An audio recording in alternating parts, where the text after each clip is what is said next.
ദൈവനാമം വാഴ്ത്തപ്പെടുമാറാകട്ടെ. സദൃശ്യവാക്യം 2-ാം അധ്യായം 11-ാം വാക്യം.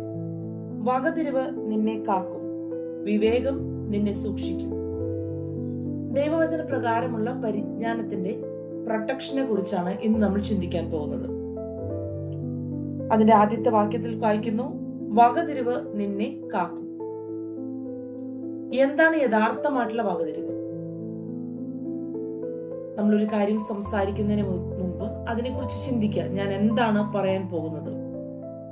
അതൊരു വകതിരിവാണ്. അല്ലെങ്കിൽ നമ്മളൊരു കൂട്ടുകാരെ തിരഞ്ഞെടുക്കുമ്പോൾ ശരിയായിട്ടുള്ള കൂട്ടുകാരെ നമ്മൾ തിരഞ്ഞെടുക്കുക. അല്ലെങ്കിൽ നമ്മുടെ മുമ്പിൽ ഒരു പാപ വഴി കടന്നു വരികയാണ്.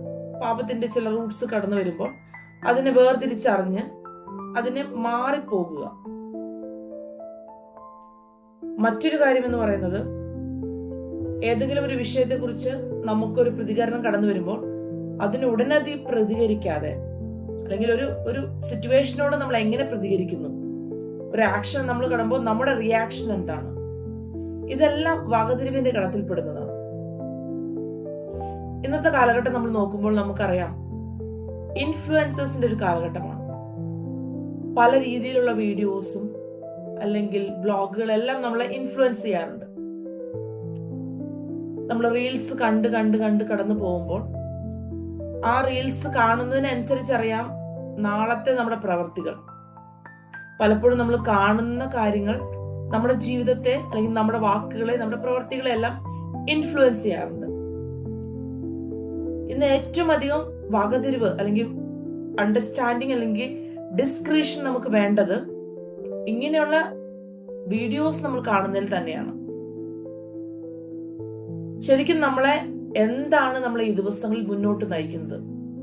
ദൈവിക പരിജ്ഞാനമാണോ നമ്മളെ മുന്നോട്ട് നയിക്കുന്നത്, അല്ലെങ്കിൽ നമ്മുടെ വേർതിരിവില്ലായ്മ, വകതിരിവില്ലായ്മയാണോ നമ്മളെ മുന്നോട്ട് നയിക്കുന്നത്?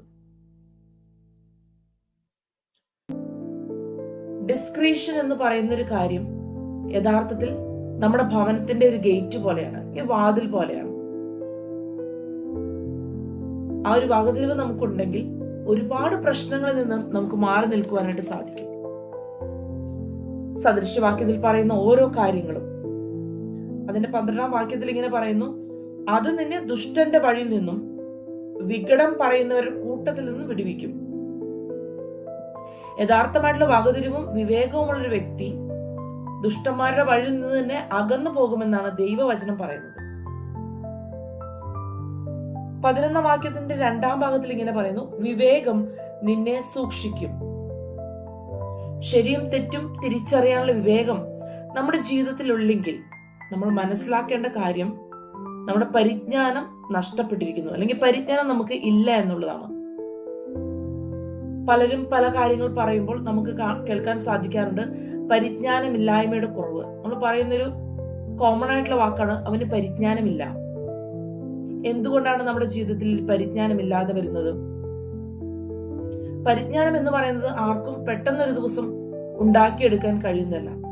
അത് ദൈവത്തിന്റെ ദാനമാണ്. അത് ഓട്ടോമാറ്റിക്കലി കടന്നു വരുന്നൊരു കാര്യവുമല്ല. നമ്മൾ ദൈവസന്നിധിയിൽ ചോദിച്ച് അപേക്ഷിച്ചു വാങ്ങേണ്ട ഒരു കാര്യമാണ് ദൈവികമായിട്ടുള്ള വിസ്ഡം എന്ന് പറയുന്നത്. ഒരുപക്ഷെ നമ്മുടെ ജീവിതത്തിൽ നമ്മൾ ചിന്തിക്കും, എന്റെ പണമാവാം, എന്റെ സ്റ്റാറ്റസ് ആവാം, എന്റെ സോഷ്യൽ സർക്കിൾ ആയിരിക്കാം, അല്ലെങ്കിൽ എന്റെ ഒരു അധികാരമായിരിക്കാം എന്നെ പ്രൊട്ടക്ട് ചെയ്യുന്നത്. പക്ഷെ ദൈവത്തിന്റെ വചനത്തിൽ പറയുന്നു, എന്താണ് നമ്മളെ കാക്കുന്നത്?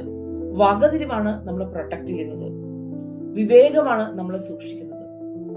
ഈ ദിവസങ്ങളിൽ ദൈവിക പരിജ്ഞാനമുള്ളവരായി തീരുവാൻ, വിവേകമുള്ളവരായി തീരുവാൻ, വകതിരിവുള്ളവരായി തീരുവാൻ ദൈവം നമ്മളെ സഹായിക്കട്ടെ. അതിനുവേണ്ടി ഒരുങ്ങുവാൻ, കർത്താവിനോട് ആ വിവേകം ചോദിക്കുവാൻ കർത്താവ് നിങ്ങളെ ഓരോരുത്തരെയും സഹായിക്കുമാറാകട്ടെ.